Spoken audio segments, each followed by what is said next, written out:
प्रियंका गांधी और मल्लिकार्जुन खड़गे द्वारा मणिपुर की हिंसा पर केंद्र सरकार की निंदा एक गहन और गंभीर राजनीतिक मुद्दा बन चुकी है। मणिपुर जिसे लंबे समय से संघर्ष और अस्थिरता का सामना करना पड़ा है, पिछले 1.5 साल से निरंतर हिंसा और सामाजिक विघटन से जूझ रहा है।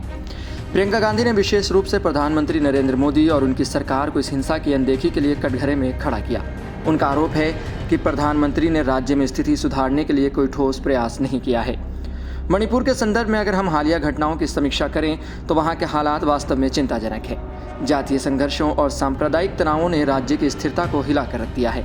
जहां एक ओर मणिपुर के नागरिक हिंसा, दंगों और विस्थापन से जूझ रहे हैं, वहीं केंद्र सरकार पर आरोप है कि वह इन घटनाओं को रोकने में विफल रही है। अगर मणिपुर में मौजूदा हालात की बात करें तो मणिपुर में हिंसा की शुरुआत जातीय समूहों के बीच आपसी तनाव से हुई थी, जिनमें कुकी और मैतेई समुदाय प्रमुख रहे हैं। इस संघर्ष ने धीरे धीरे एक व्यापक रूप ले लिया और मणिपुर के विभिन्न हिस्सों में दंगे और आगजनी की घटनाएं आम हो गई।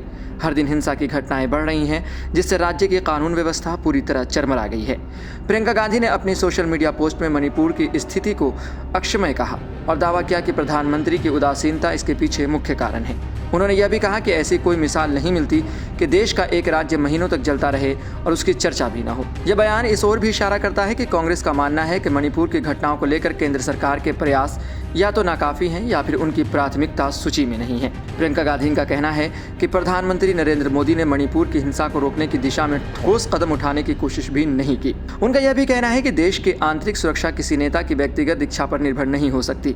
यह सरकार की अनिवार्य जिम्मेदारी है कि वह अपने नागरिकों की सुरक्षा सुनिश्चित करे, खासकर जब किसी राज्य की स्थिति इतनी गंभीर हो जाए।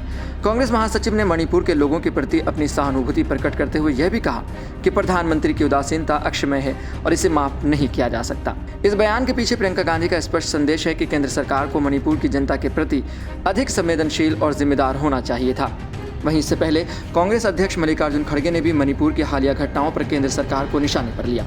खड़गे का आरोप है कि मुख्यमंत्री एन बीरेन सिंह को तुरंत बर्खास्त किया जाना चाहिए, क्योंकि वह राज्य की कानून व्यवस्था को संभालने में असफल रहे हैं। खड़गे ने कहा कि केंद्र सरकार को मणिपुर की पूरी सुरक्षा स्थिति की जिम्मेदारी अपने हाथों में लेनी चाहिए और राज्यों के बलों की मदद से सभी विद्रोही समूहों के खिलाफ कठोर कार्रवाई करनी चाहिए। यह बयान दर्शाता है कि कांग्रेस की दृष्टि में मणिपुर की हिंसा का समाधान केवल स्थानीय स्तर पर नहीं हो सकता, बल्कि इसके लिए केंद्र सरकार का सक्रिय हस्तक्षेप आवश्यक है।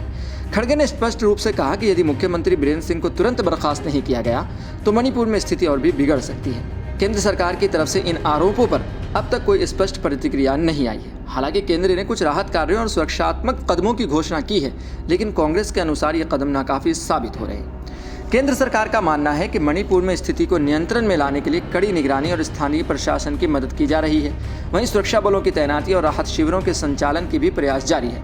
लेकिन प्रियंका गांधी और मल्लिकार्जुन खड़गे का कहना है कि ये सभी कदम मणिपुर की ज़मीनी वास्तविकता के सामने बहुत छोटे और देर से उठाए गए प्रतीत होते हैं।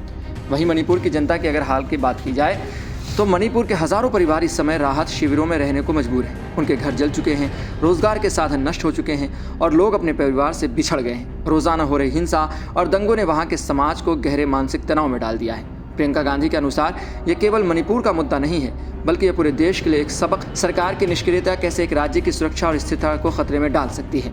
उनका यह भी कहना है कि जब देश का एक राज्य इतने लंबे समय तक हिंसा में डूबा रहे और केंद्र सरकार इस पर कोई ठोस कदम न उठा पाए तो यह न केवल उस राज्य बल्कि पूरे देश की आंतरिक सुरक्षा के लिए गंभीर खतरा है। तो ऐसे ही खबरों के लिए देखते रहें सहारा समय का समय डिजिटल।